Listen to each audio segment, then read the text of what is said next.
Валавичарството е еден од најстарите занаети во Македонија, кој според одредени записи постои повеќе од 5 века, полека изумира. Некогаш само во Охридско имало дузина валавици. Денес од Битола до Струга работи само една во атарот на селото Свињишта. Денеска, за жал, постои само ова валајца. Другите сите се руинирани, односно затворени. Никој не сака да работи повеќе на овој занает. Валавицата на семејството Николовски на реката Речица работи од март до декември.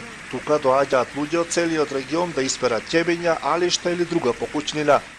Перењето е природно, без детергенти, еколошки. За многу луѓе доаѓаат и кажуваат дека сакаме да фрлиме прашак. Јас му велам, нема потреба, затоа што од прашаци и од такви хемикали се труеме секој ден.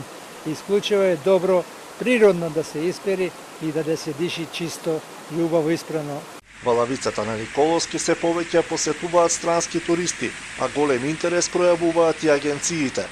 Викаат, ние ова ретко каде можеме да го видиме на друго место во светот. Сакаме природа, нечепната, воопште не пипната од човечкиот фактор кој што врши загадување на природата. Последната валавица во Охридско ја одржуваат Чичко Ристо и неговиот син Љупчо, а од идните генерации зависи дали овој стар занает ќе продолжи да обстојува или полека ќе замине во историја.